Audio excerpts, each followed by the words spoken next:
Hello guys, this is Jane Roger, and we are making our first ever na podcast as young entrepreneurs.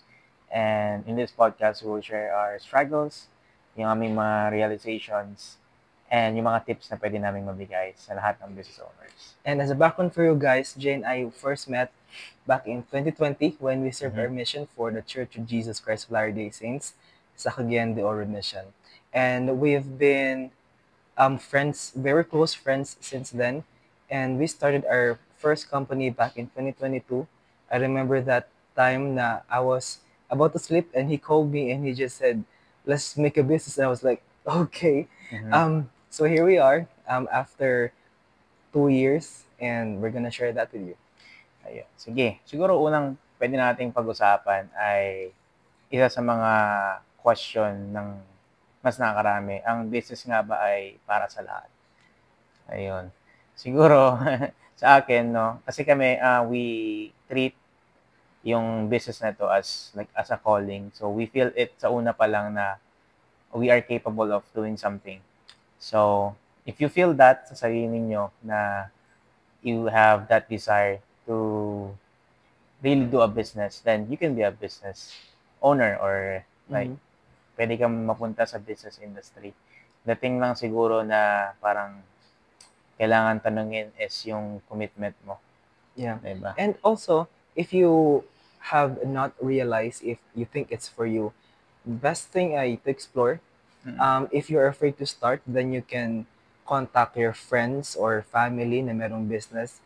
Try to ask your experiences and see if you feel something about it na baka okay, baka gusto ko rin pong gawin or it's something that excites you.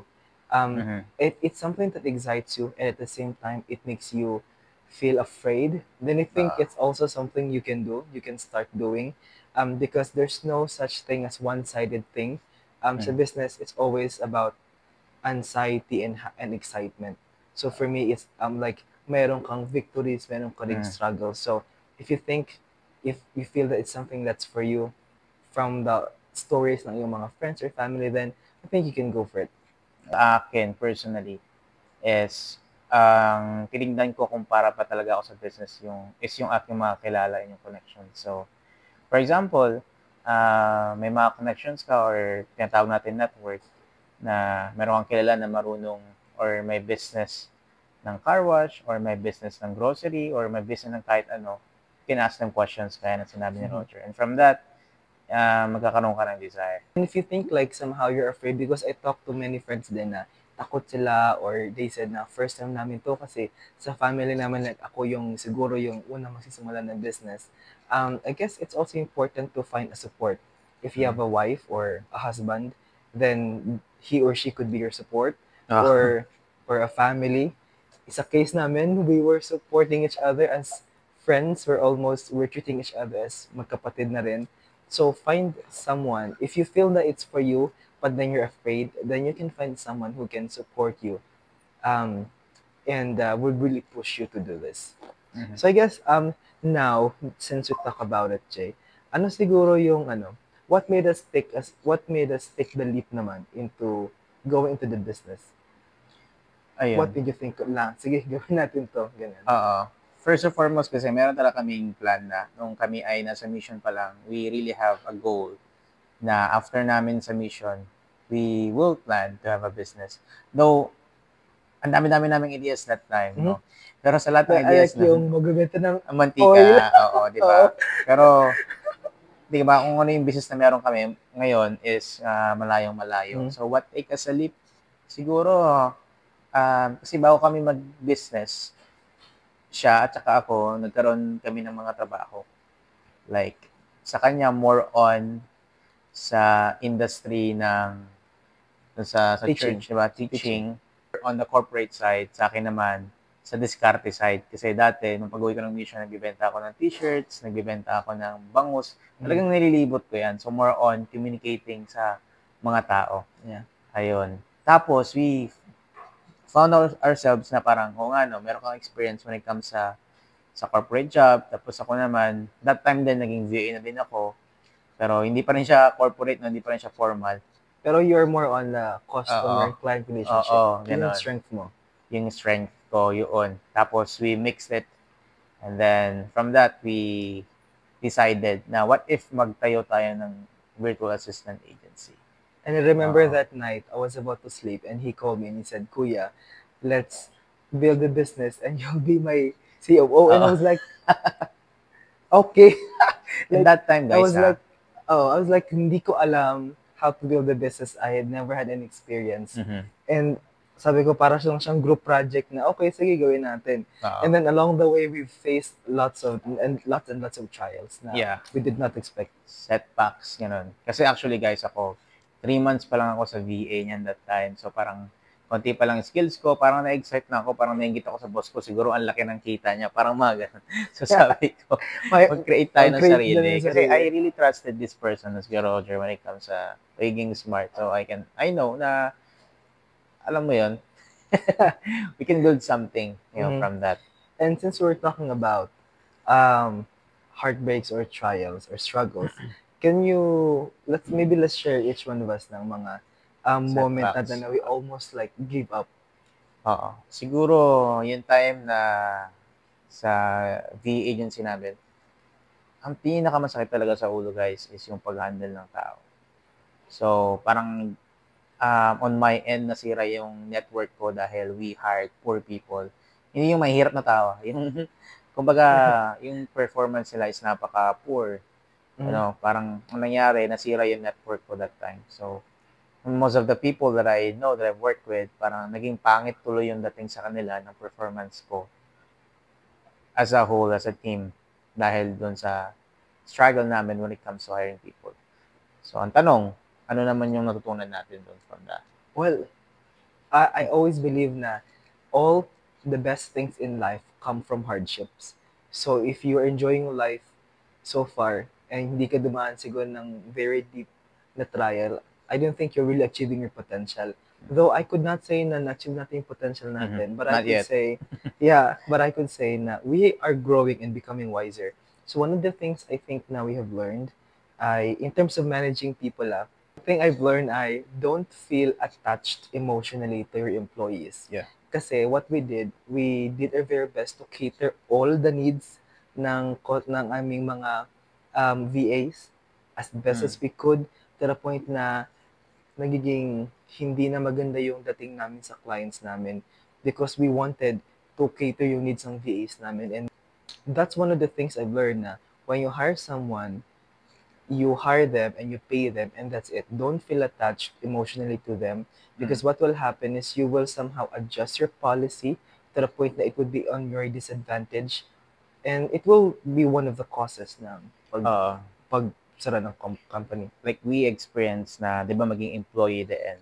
And then we want to feel kung ano yung gusto naming ipa-feel sa kanila. For example, sa boss ko dati, gusto ko na, feel ko na I'm part of the family. So, yun yung talagang nag-strive kami na ipa-feel sa mga virtual assistants namin that time, that you are not just a worker, but we are family. But sabi nga, yung nangyari is hindi siya naging effective.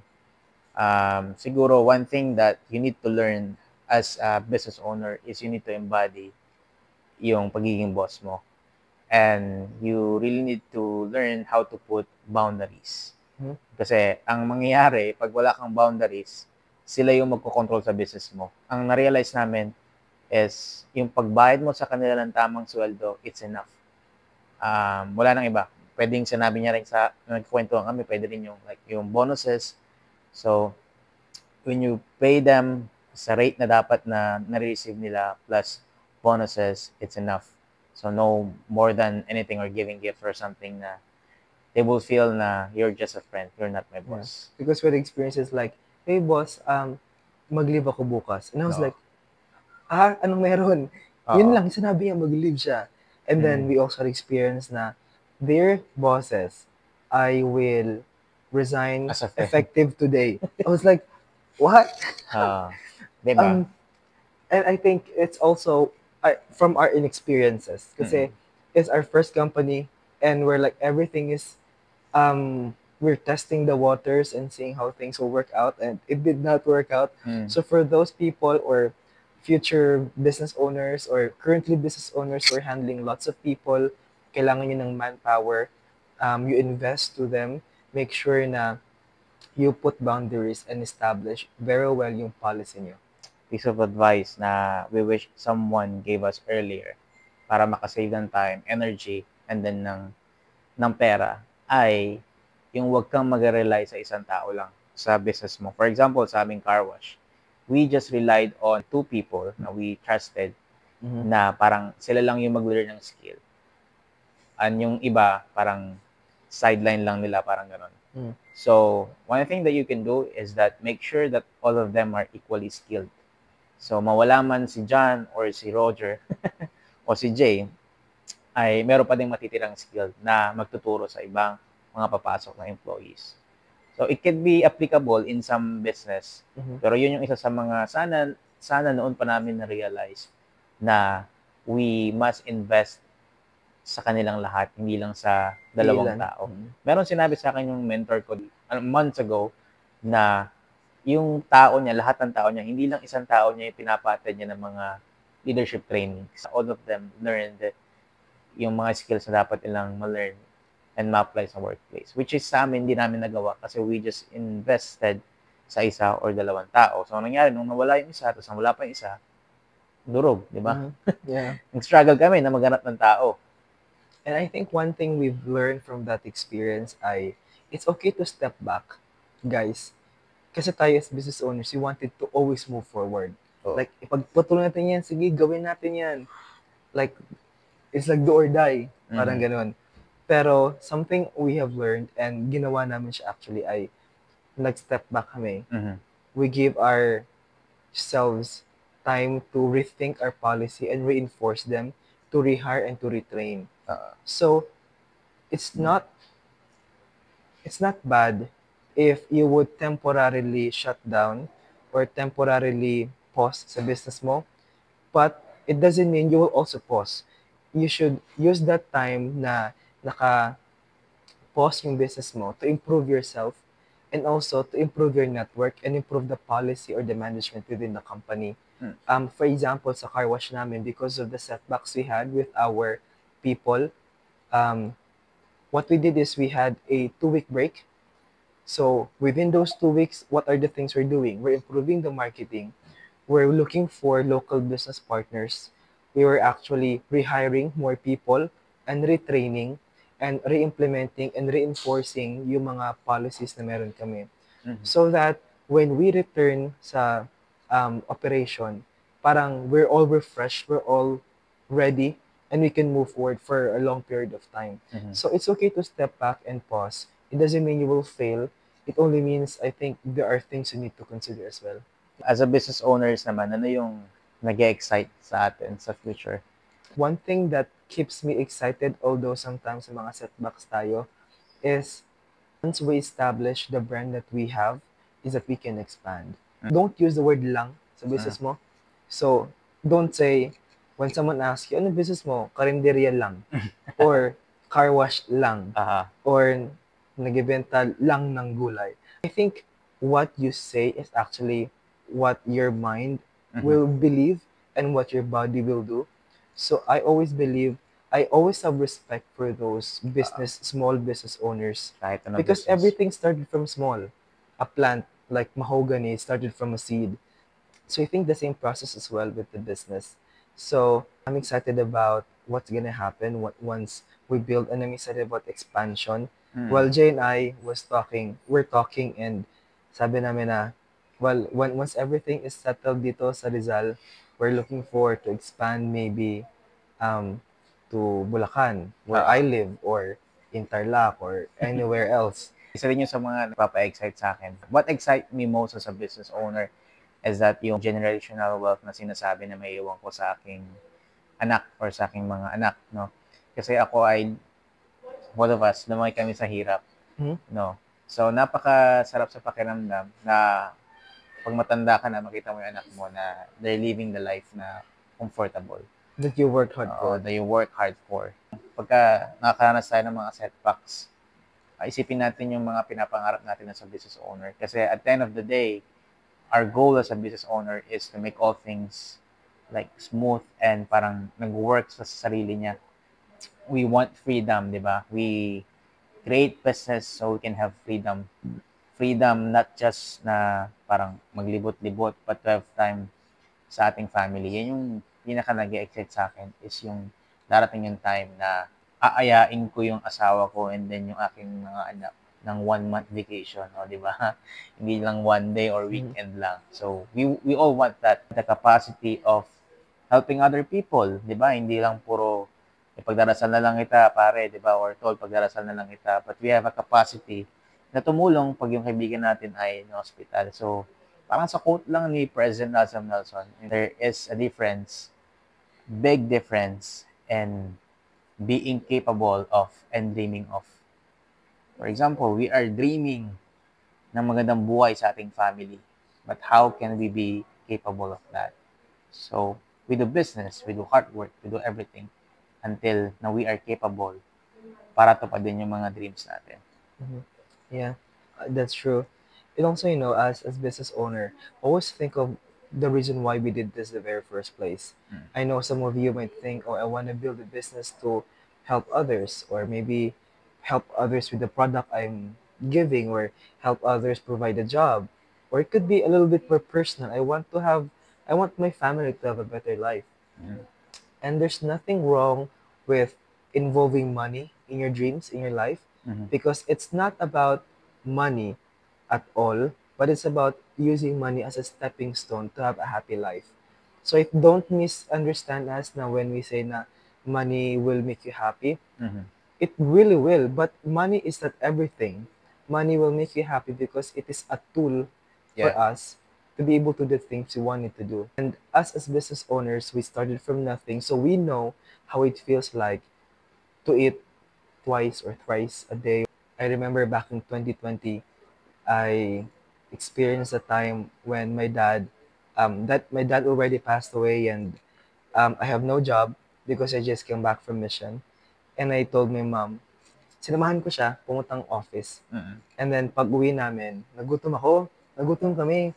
So sabi ko, ma, kahit tayong karinderya. Tapos sabi ko, ma, gusto ko yung ulam na yan. And then sabi niya, nak, wala tayong pera, umuwi na lang tayo. And I was like, nasaktan ako kasi naisip ko sa sarili ko, is this the life I wanted? Na even parang gusto ko lang kumain ng bangus. Na that time, 50 per serving pero hindi ko kaya. And I told myself na no, it's not where I will be in the future. I wanted to change that. So for you guys who wanted to have a business, it's also an opportunity to change your life. So think of those hard moments that you have as a fuel to achieve your dreams, to build your business, to make you think na, okay, I build this and there's no backing down. Parang, if this really something that you really want, then do that. So, nagmamatter talaga guys, no, kapag if you're building a business. Nagmamatter talaga kung ano talaga yung mission mo and vision mo. Importante na kapag may business ka, meron kang mission, meron kang vision, you have a dream, you have a goal na gustong i-achieve. Pabayaan nyo yung mga taong sasabihin na makamundo ka or something like that. Kasi at the end of the day, for example, ako, may experience din ako nung kami bagong kasal ng aking misis. So, walang-wala talaga kami. And then there was a time na we needed to go sa hospital, sa public hospital ng madaling araw. And then that time, sumasakit yung likod niya. And then when we go there, and then yung asawa ko ay parang nagko-complain niya sakit sa likod niya. Ang sabi pa sa amin ng doktor, unahin muna namin yung iba na mas malala or bakit hindi na lang yan ipagpabukas pa. So, that hit me like a truck. No, yung moment na yun na sinabi ko, I will make sure na I will have the capacity to pay for the best doctor para sa aking family. So, ayun. So, we created a business together and that helped us na nung time na mga anak yung isis ko, we are in a private hospital. So, nung time na sobrang nananakit yung hiwa niya dahil nga cesarean siya, I can demand sa mga doktor na gawin nyo to sa kanya, pwede po pang gawin nyo ito na hindi sila nagagalit. Because you paid for them sa every actions na ginagawa nila. So, it's more of the purpose of you, why you are doing a business. Bakit ka nagbebenta sa karinderya? Bakit ka nagtitinda? Bakit ka nagre-resell? Bakit ka nagpapatayo ng kung ano-anong business? Diba? meron tayong purpose. So, pabayaan lang natin yung mga negative na mga tao. Kasi, we don't know, baka ikaw pa nga tumulong sa kanila at the end of the day. Yeah.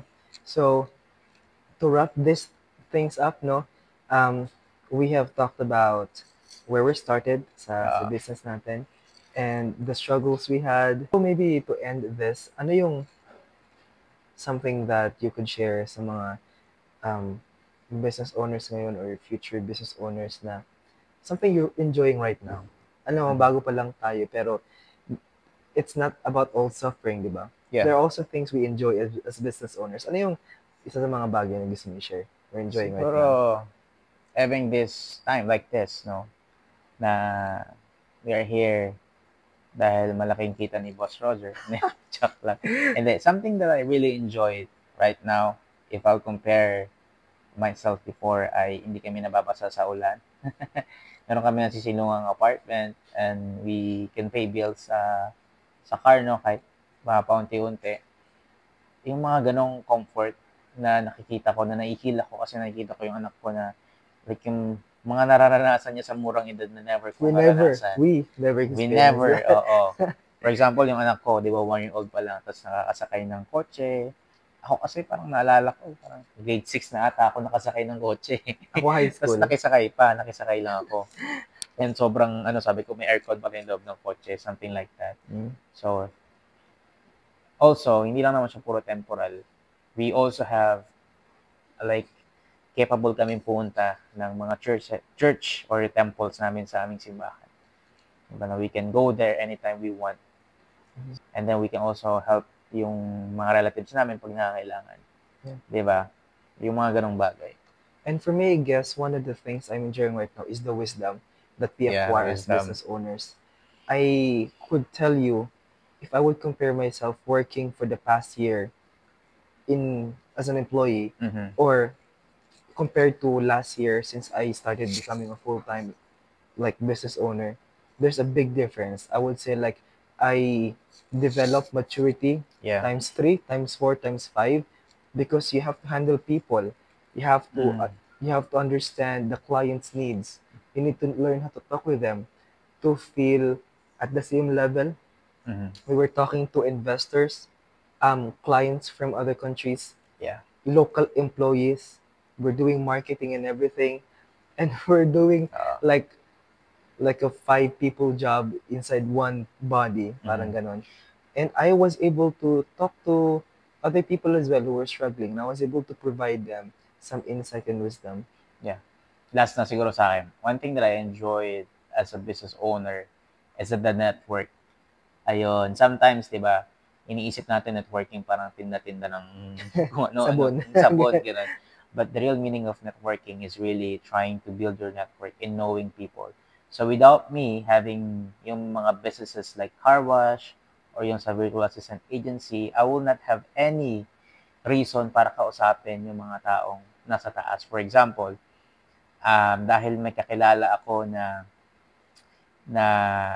magaling na mekaniko dahil sa car wash business, is pag pumunta ako sa kanya, mura na lang ako magpapagawa, di ba? Dahil may kakilala kaming pintor, pag magpapagawa kami ng kotse, mura lang din kasi kilala mo na eh. Instead of you, na walang kilala, so sisingilin ka ng malaki. Tapos, I remember na nandun ako sa Alphamart and then yung kiosk machine, hindi siya nag-receive ng pera. So, dahil nakilala ko yung may-ari noon sa loob ng car wash, I called them and then they fixed it. O, diba? Paano kung wala kang network? Yeah, true. So, if you have network, that's a blessing. Kasi, you save time, you will save money, plus, you can enjoy mga extra services from them, di ba? For example, may kakilala kang may-ari ng restaurant, di ba? Pwedeng makasave ng konti or may-ari ng resort, di ba? Yung birthday ng anak ko, dahil kakilala namin sa family. So, anong nangyari? Mura lang yung single nila sa amin, di ba? So, network is very powerful as a business owner. Yeah. I do believe in that. I also have my fair share of experiences tulad niya, but Jay said it all. Thank you guys for listening, and we hope that you've learned something from us. We are not yet veterans, no? Sa podcast, we're trying. Podcast and also sa business. You might find some of our insights immature or not that valid, But I would say it's from our own experience, and I hope that somehow some of the things we said ay nakatulong sa inyo, somehow inspired you. But last na, I learned how to take risk. Yeah. Hindi lang sa love life, no? Pero sa business din. Because living the comfort of corporate life na alam mong every month may sahod ka. And when you start a business, you don't know, sometimes negative pa. And you were like, ano ba? Wag na ba? Parang ganyan. But learn how to take risk. And from that, you will understand how the world works and how you can mature. So I hope you guys learned something from us, and we hope you will watch again our The next next podcast. episode. The next episode. And we don't know when, pero looking We'll forward do to that. better. Promise yan. Yeah. Ayun. So, thank you everyone, and you. you have a great day.